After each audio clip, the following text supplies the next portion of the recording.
I'd forgotten I'd made that video. I just watched it and it just came up on my homepage about me effing and blinding about old age pensioners on mobility scooters and people with cars that do 10 miles per gallon. Well, I haven't got a driving licence at the moment because I didn't go to the doctors because I'm too busy and I haven't time, and I can't afford, is it £10 a gallon or £7 a gallon now? I can't afford to run my car.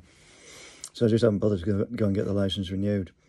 I'd forgotten I'd made that video, but I was shouted at like that when I was on £15 a week and when I was on nothing by a relative who was claiming to have got a bank loan and then run short of money and used it to pay for food, when actually they were a journalist all the time and they never told me. But then what would have happened? They were wanting me to be a rock star or a racing driver, and they would have slagged me off through the press. I mean, that is what that was in the early 90s. So what it's like now after lockdown and everything, I really don't know. But I'm 56. I probably do look it, and I'm too old to do all that now. And if they're going to do that, I'm not even going to bother.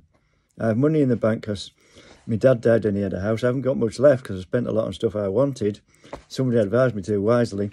Because, I mean, if you get a partner, they'll know I've got money and they'll just spend the bloody lot in about a week, won't they? Bollocks to them.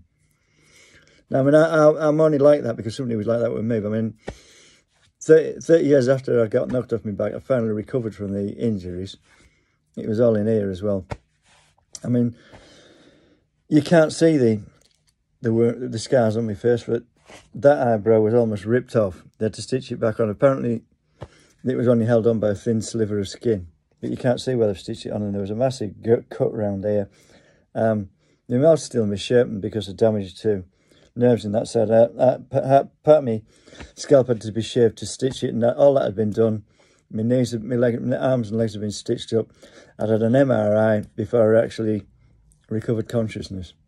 I suppose I'm lucky to be alive and not brain damaged or anything else really, but you know, I mean, apparently it caused schizophrenia, but I always thought it was concussion, but I don't really know. I mean, I was admitted to a normal ward and then to a digestive system ward because I couldn't open my mouth, and then I was in trouble a few times because they didn't realise I was deranged because I couldn't talk. I was finally admitted to the mental ward in late September, and I think it was diagnosed in October, but that's the busiest time of year when there's seasonal affective people with seasonal affective disorder, and I would think it'll affect depressants anyway, winter, because of the dark nights. And on top of that, schizophrenia is a psychiatrist's opinion. There's no test for it, so it could have just been pushed for time and got it wrong. But they finally agreed with me last year that it possibly was concussion, but seeing as I haven't taken my medication for over 2 years, I would have normally relapsed by now. And I think they're not sure, but they tend to think I'm sort of okay. But I mean, when I was first ill, I tried to evict somebody from a house for non-payment of rent, and I didn't know they didn't own the house. So I think I was told later in therapy that he actually owned the house. So, I mean, I would have done something really stupid like that by now. I'd be walking around town bawling and shouting and stuff. I mean, I'm doing it at home.